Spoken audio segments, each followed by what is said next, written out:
malam pemirsa, selamat berjumpa kembali dalam program referensi Anda dalam menentukan calon pemimpin nasional The Candidate. Dan pemirsa, melalui program ini Anda dapat melihat sejauh mana visi, integritas maupun kepemimpinan calon kandidat presiden.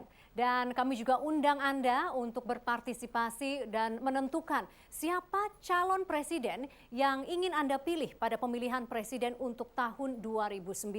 Caranya ketik capres, spasi nama capres, dan melalui handphone Anda kirimkan ke 6876. Saya Vivi Aleda Yahya dan kandidat kita malam hari ini adalah seorang pekerja seni dan juga aktivis. Ia juga sangat aktif, vokal dan juga kritis dalam menyikapi berbagai kebijakan publik dan sosial di negeri ini. Dan untuk pertama kalinya The Candidate menghadirkan sosok perempuan. Mari kita sambut Ratna Sarumpait.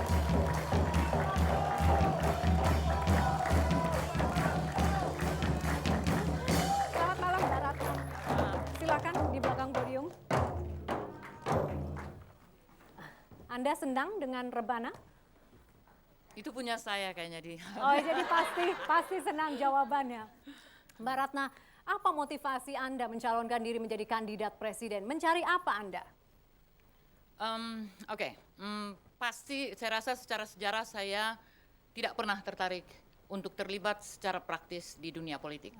Tetapi saya di dalam karya, di dalam kesibukan saya sebagai aktivis maupun sebagai seniman, yang selalu saya soroti, saya sikapi adalah kebijakan-kebijakan politik yang menurut saya menyusahkan atau menyudutkan rakyat. Jadi ketika sudah 10 tahun reformasi dan reformasi yang seharusnya mengubah keadaan kita menjadi lebih baik dan saya lihat tidak seperti yang diharapkan, saya pada satu saat entah oleh apa gitu memutuskan saja saya akan maju. Kemudian apa kendaraan politik Anda? Kalau soal kendaraan politik memang karena aturan hukum yang ada adalah partai, saya harus maju melalui partai.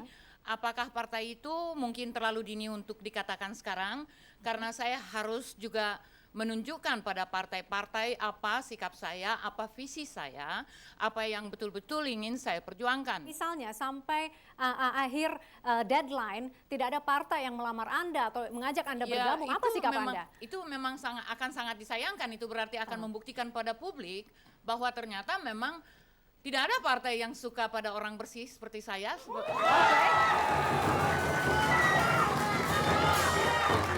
Kemudian kan kembali kepada partai itu ini sebenarnya saya ini bisa jadi ujian, jadi batu sandungan buat semua partai karena mereka ditantang, mereka tidak pilih saya, mereka akan dianggap tidak memihak pada rakyat karena mereka tahu, saya pikir rakyat nyaris semua tahu bahwa apapun yang saya lakukan selalu demi rakyat. Jadi kalau nggak dipilih berarti nggak ada yang demi rakyat.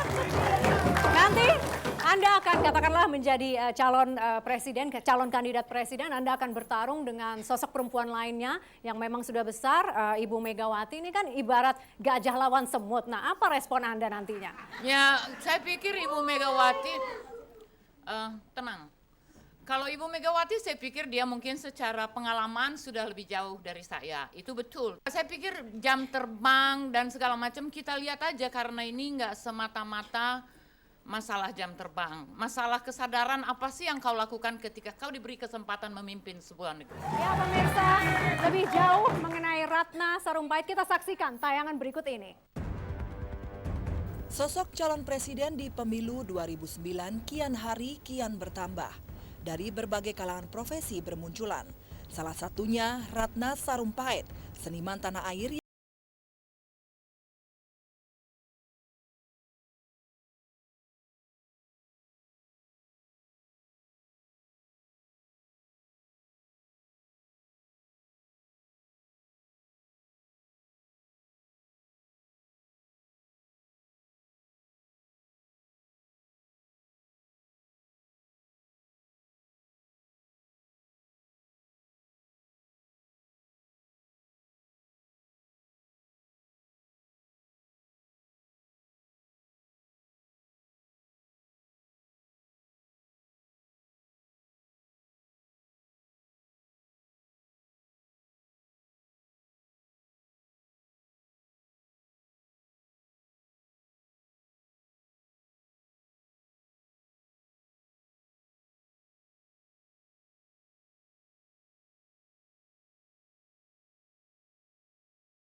Sarumpait layak menjadi kandidat presiden di pemilu 2009 nanti?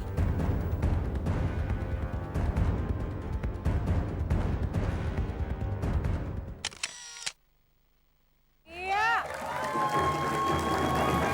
Pemirsa, apakah Ratna Sarumpait layak atau tidak menjadi presiden di 2009? Ya, kita akan uji kompetensi setelah jeda pariwara berikut. Untuk itu tetaplah bersama The Candidate.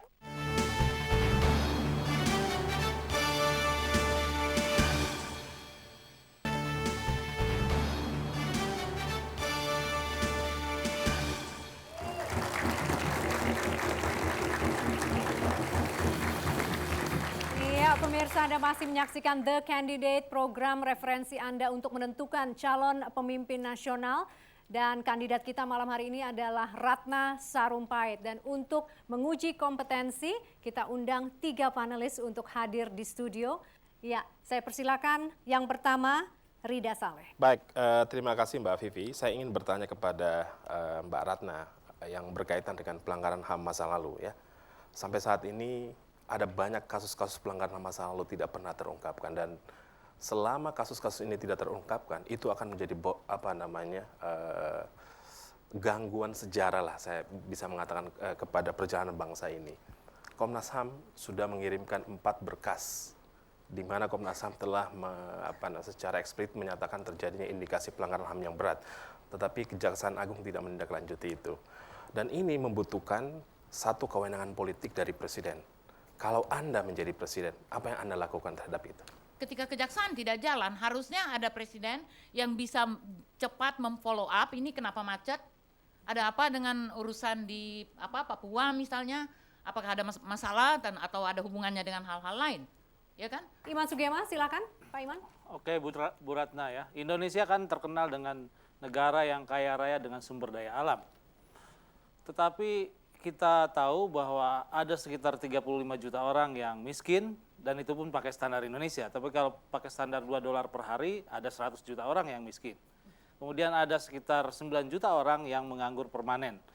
Tapi itu hanya kalau penganggurannya itu 1 jam, didefinisikan 1 jam bekerjanya. Nah, kira-kira menurut Anda bagaimana memanfaatkan kekayaan sumber daya alam ini untuk mengatasi kemiskinan? Adakah dalam bayangan Anda atau dalam benak Anda sebuah program atau beberapa program yang sangat konkret untuk melaksanakan itu?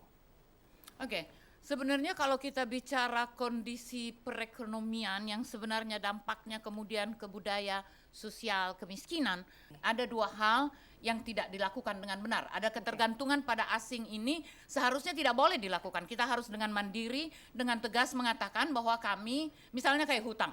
Hutang itu kenapa kita terus menghutang, bayar hutang. Hutang yang bahkan generasi sekarang, terutama generasi penerus, tidak tahu menahu. Itu di Orde Baru dibuat hutang lalu kita harus bayar. Jadi yang saya maksud hubungan hutang adalah hubungannya dengan APBN. APBN kita 30% untuk bayar hutang. Jadi kita mencari hutang untuk membayar hutang, jadi kita terus-menerus dililit oleh hutang. Betul ini. Demikian, Mas Iman. Bahwa kita sangat tergantung pada utang ya, tetapi kemudian apa setelah itu? Ya, apa setelah misalkan masalah utang kita selesaikan? Okay. Kan tentunya kemiskinan itu nggak bisa dengan... Ya, oke. Tapi paling tidak dengan kita tidak tergantung pada hutang, kita tidak defisit di APBN, dana yang harusnya kita pakai untuk hutang, bisa misalnya kita pakai untuk membangun infrastruktur. Dan kita, itu satu ya. Lalu tadi kalau misalnya migas yang disebut itu, kan kontrak-kontrak kita ke luar negeri ini tidak masuk akal juga. Ada yang dikontrak, misalnya gas dikontrak ke Hong Kong, ke Cina selama 30 tahun, dikontrak 3,5 US dollar, dan sekarang harganya sudah 17 US dollar, 30 tahun. Dan kalau menurut saya, kalau saya jadi presiden, ini yang pertama dinegosiasi kembali. Misalnya juga BBM, itu kan dikontrakkan 100 tahun ke Singapura. Ini kan nggak masuk akal. Mestinya kan kita persiapkan anak-anak muda Indonesia, ahli petroleum, kita kelola sendiri. Sejauh ini cukup realistis jawaban Mbak Ratna? Bisa. Jadi makanya hubungannya dengan hutang tadi harus bisa. Jadi kita tuh... Oke, saya tanya ke panelis. Saya setuju dengan renegosiasi, saya setuju dengan pengurangan ketergantungan terhadap utang, tapi setelah itu what next? Apa yang harus dilakukan secara real untuk menghadapi kemiskinan? Mengenai sebenarnya tentang minyak saja kalau secara umur kita tinggal punya 20 tahun, oke? Tapi kita masih punya paling tidak kalau negosiasinya untuk 5 tahun, kita masih punya 15 tahun untuk mengolah. Di samping itu Indonesia harus berhenti berharap pada minyak. Harus berhenti dan mulai mengolah sumber-sumber lain untuk kepentingan minyak bumi, ya, kayak misalnya dari jagung, dari buah jarak, dari ubi, dari tebu, itu Baik. semua kan bisa. Anda bukan orang yang pertama yang mengatakan kita harus memanfaatkan secara optimal sumber daya alam kita. Oke, saya ingin beralih ke satu pertanyaan. Bagaimana menurut Anda program BLT pemerintah? Kalau menurut saya itu pelecehan terhadap kemanusiaan. Artinya kalau buat saya orang jadi miskin aja nggak apa-apa, masih nggak apa-apa. Tetapi kalau kamu miskin, kamu kasih uang begini. Jadi ini buat saya menduafakan orang yang sudah miskin. Tugas pemerintah adalah membuat mereka berdaya, memberi mereka lapangan kerja. Jadi yang harus diberikan itu adalah lapangan kerja. Jadi jangan kita terus-menerus mengatakan, ya tapi kita tidak cukup biaya untuk itu. Harus kalau perlu batu jadi roti. Itu tugas pemerintah. Iya, tepuk tangan untuk Ratna Sarumpait. Pemirsa, tetaplah bersama kami The Candidate, segera kembali.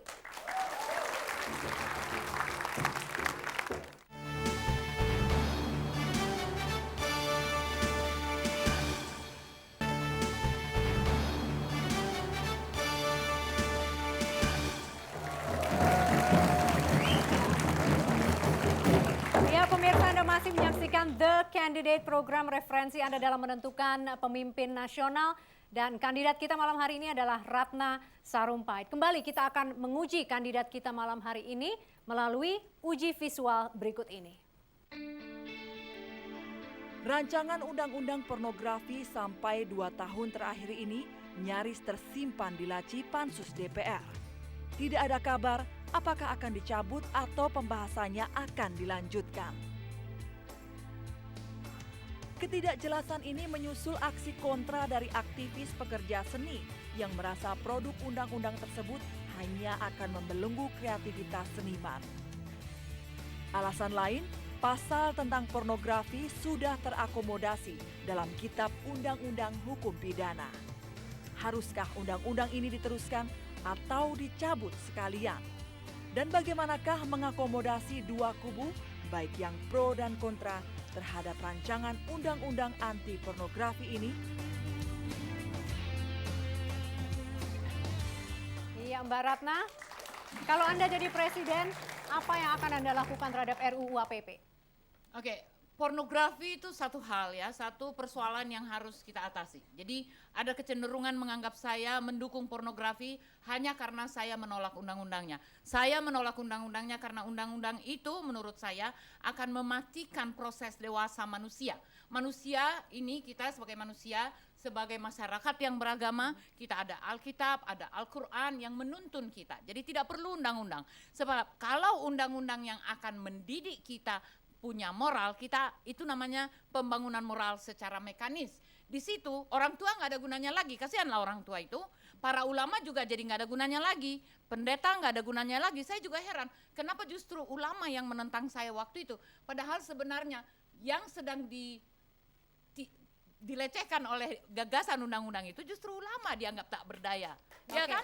Jadi menurut saya kita fokus pada pembangunan moral secara organik. Kita kembalikan masjid-masjid menjadi pusat silaturahmi, menjadi tempat yang teduh.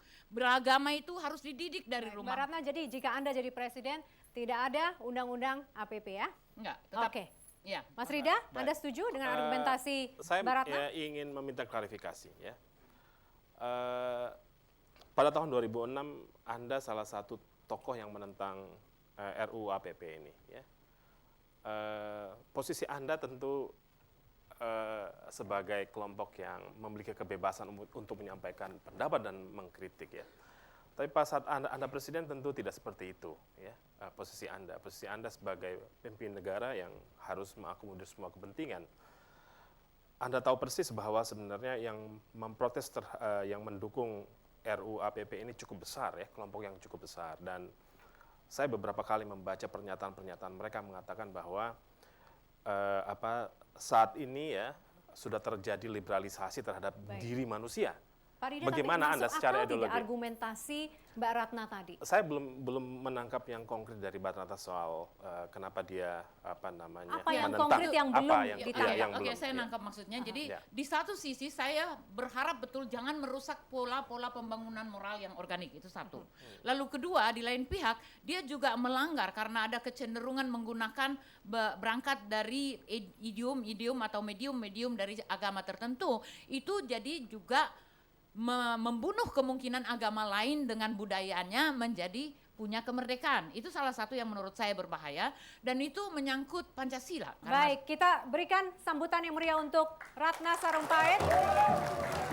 Selanjutnya kita akan lihat atau saksikan sebuah pertanyaan dari pemirsa untuk kandidat kita malam hari ini. Ya, buat pemerintah yang akan datang, yang baru, saya berharap sterilkan pemerintahan Anda, sterilkan kabinet Anda, dan buat teman-teman mahasiswa yang pada kerusuhan Mei 98 yang hak asasinya tertindas, agar pemerintah untuk mengusut tuntas masalah tersebut, dan buat kasus di Timur Leste tolong diusut dengan tuntas. Mbak Ratna, respon Anda? Ya, saya pikir semua orang tahu karena saya orang yang terus memperjuangkan ini. Pasti semua orang tahu Ratna masuk mungkin salah satu yang akan dia kejar itu. Dan itu betul. Dan itu juga menjadi hambatan buat saya karena pasti banyak pihak yang menolak kehadiran saya menjadi presiden karena itu akan gangguan buat mereka yang melakukan pelanggaran HAM atau yang menutupi. Jadi tergantung pada rakyat Indonesia, kita mau menyimpan pelanggaran HAM sebagai catatan hitam yang tidak pernah kita akui atau kita mau menjadi bangsa yang berlapang dada mengakui kita punya catatan hitam dan itu harus dibuka. Ya, pemirsa tetaplah bersama kami setelah headline news berikut ini. The Candidate segera kembali.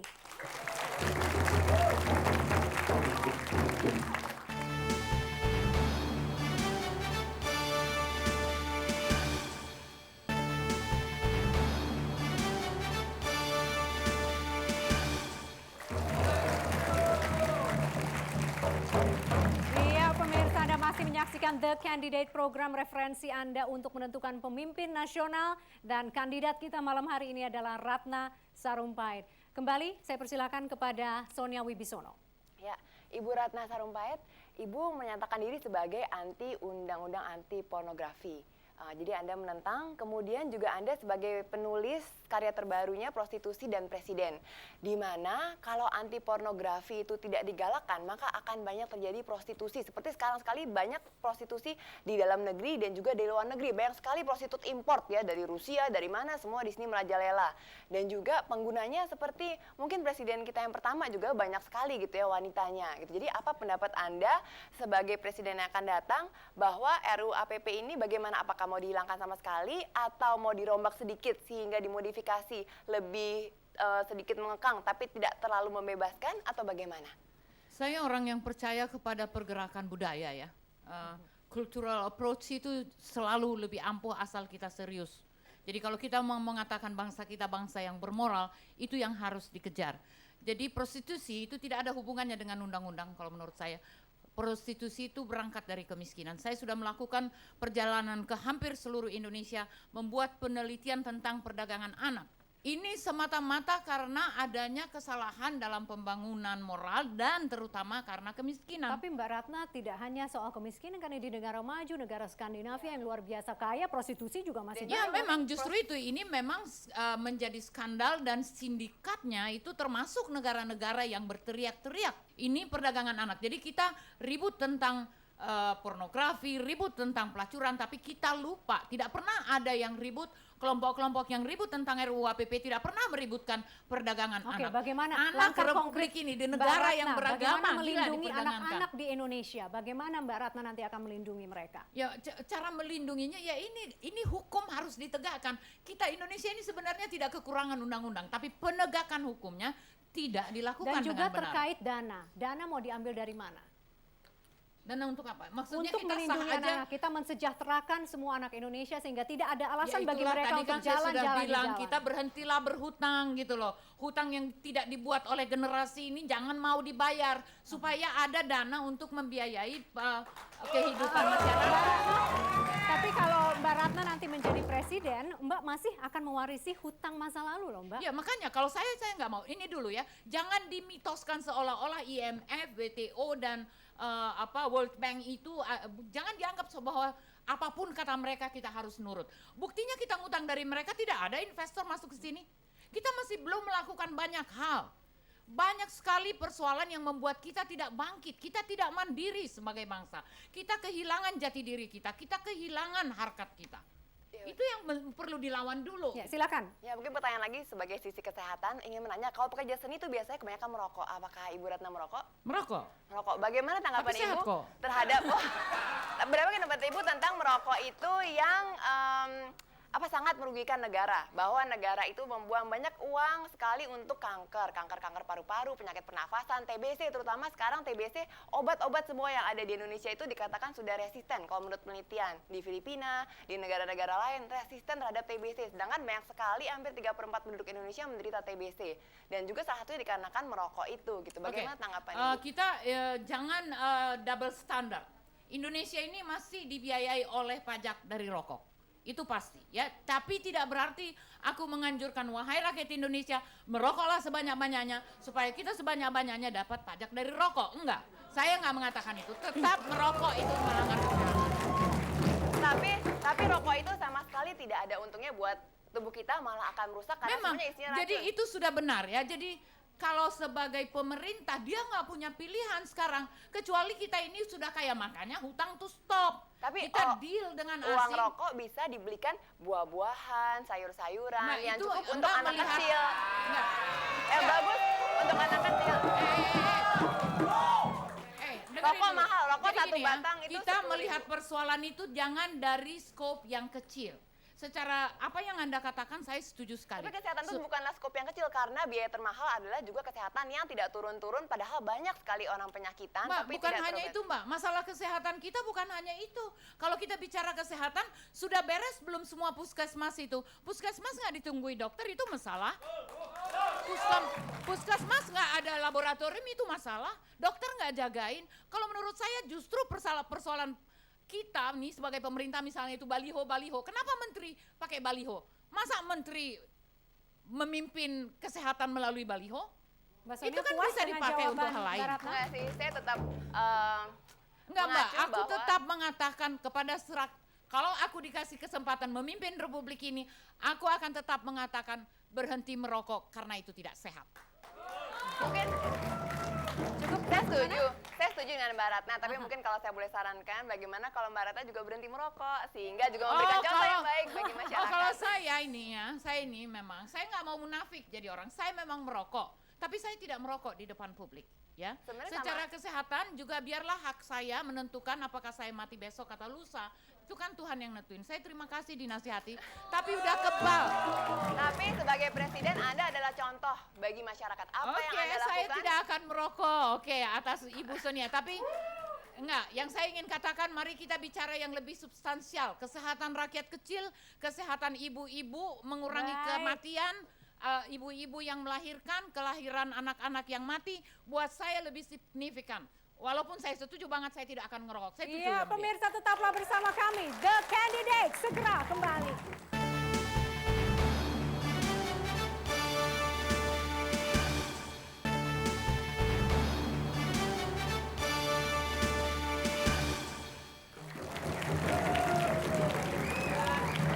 Iya, pemirsa, Anda masih menyaksikan The Candidate, program referensi Anda untuk menentukan calon pemimpin nasional, dan kandidat kita adalah Ratna Sarumpait. Saya persilakan audiens di studio. Mbak Ratna, sebagai calon presiden tentunya Anda membutuhkan banyak dukungan, ya kan? Kami dari Induk Koperasi Wanita sebelumnya ingin tahu komitmen Anda terhadap gerakan koperasi di Indonesia. Setujukah Anda bahwa koperasi itu adalah soko guru perekonomian nasional? Kemudian juga saya ingin tahu konsep konkret Anda, bagaimana memberdayakan perempuan khususnya di bidang perekonomian. Terima kasih. Untuk yang pertama, setuju 1000%, sebab saya dulu, keluarga saya, ibu saya, bapak saya itu sahabat baik Muhammad Hatta, jadi kita orang yang sangat percaya pada koperasi, seharusnya menjadi tulang punggung dari perekonomian. Instead, ketimbang kita menjual bangsa ini ke asing, ketergantungan pada asing itu akan bisa dilawan dengan sebenarnya kalau kita sekuat tenaga juga menggalakkan koperasi, itu salah satu. Lalu kalau pemberdayaan perempuan, menurut saya pemberdayaan perempuan ini sebenarnya tidak lagi terlalu masalah ya Ibu, cuman persoalan kultur yang menjadi masalah. Jadi perempuan itu lahirnya sebenarnya semua juga sama seperti laki-laki, punya daya kreatif, punya kegigihan, kemampuan, daya juang tuh lebih ada di tangan perempuan, maaf kaum laki-laki ya dari. Nah, hanya persoalannya ruang kultur untuk memberikan kesempatan pada perempuan itu belum terlalu terbuka. Nah, ini akan ada cara-cara yang secara kultural sekaligus struktural yang harus dilakukan agar ruang buat kaum perempuan itu diberikan seluas-luasnya tanpa melupakan kedudukannya sebagai ibu dan sebagai pemberi kehidupan buat bangsa. Oke, baik. Audience. Kalau tadi disampaikan dari tahun 2004 soal isu pornografi dan porno aksi ini menjadi polemik di tingkatan masyarakat, dan tadi dikatakan saya bisa memahami satu hal, satu sisi. Tapi bicara penegakan supremasi hukum, Mbak Ratna Sarumpait harus catat bahwa tidak semata-mata hanya kita bicara kultur, tetapi di situ ada struktur dan kemudian juga ada substansi, dan ini tidak bisa kemudian berjalan satu sendirian begitu. Jadi pertanyaannya apa, Pak? Nah, yang ingin saya sampaikan bahwa dalam pornografi ini banyak hal yang menjadi korban, perempuan dan anak-anak. Artinya bahwa yang terjadi bahwa dalam sistem yang kita katakan sebagai sebuah sistem ketidakadilan gender, ternyata ada upaya kriminalisasi perempuan dan anak. Nah, Dan Anda yakin itu karena pornografi? Salah satunya.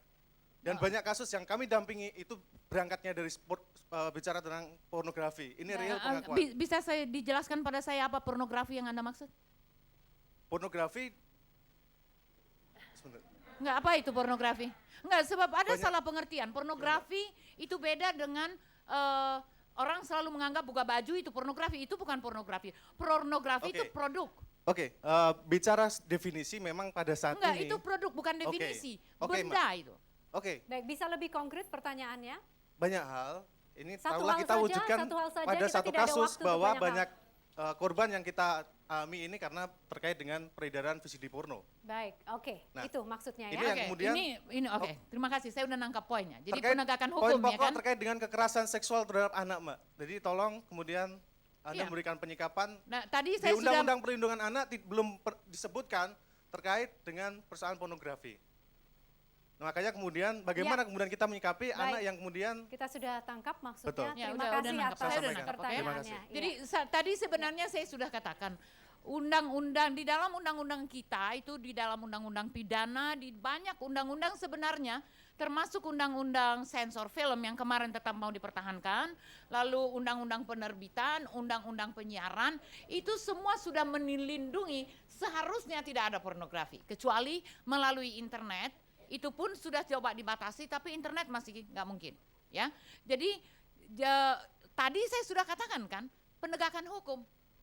Ya penegakan hukum jangan tanya sama saya, pilih dulu saya jadi presiden baru saya nanti tegakkan. Ini kan dari tadi kita bicara soal pornografi, tapi masalah yang paling mendasar adalah soal kesejahteraan rakyat Indonesia. Mas Iman. Oke, Bu Ratna, Anda kan sudah melakukan riset mengenai kemiskinan dan tadi ya, Perdagangan pelacuran dan perdagangan anak.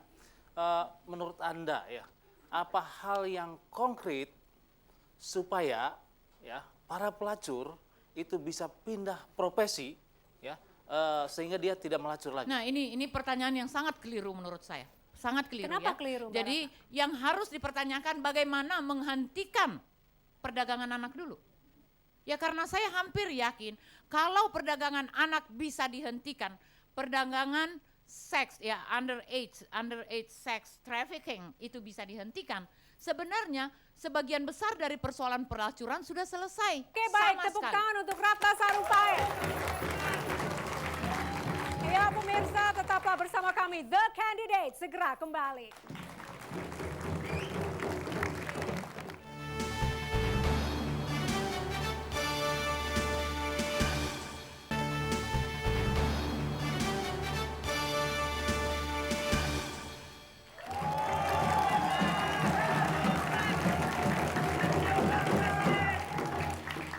Ya pemirsa, Anda masih menyaksikan The Candidate dan kandidat kita malam hari ini adalah Ratna Sarumpait. Mbak Ratna, seberapa penting lembaga perkawinan untuk Anda? Lembaga perkawinan ya, perkawinan lalu kemudian menjadi keluarga ya. Sangat penting karena sebenarnya bangsa itu berasal dari keluarga. Keluarga yang tumbuh baik, perkawinan yang terjaga dengan baik akan melahirkan anak-anak yang baik, akan melahirkan kehidupan yang kemudian menular keluar ke masyarakat yang lebih luas dan kemudian dia menjadi negara, bangsa ya. Jadi Berarti buat sangat saya penting untuk penting Anda? sekali. Oke, baik. Misalnya Anda menjadi presiden, bagaimana peran suami presiden yang ideal untuk Anda? Saya nggak punya suami. Oke, Allah sudah memanggil suami saya, jadi saya memang tidak punya suami, tetapi saya punya 4 anak, 2 laki-laki dan 2 perempuan, 5 cucu yang akan mendampingi saya, menjaga saya untuk tidak berubah. Oke, baik. Misalnya presiden perempuan terpilih lagi untuk 2009 misalnya. Nah, menurut Anda peran suami yang ideal sebagai suami presiden itu bagaimana?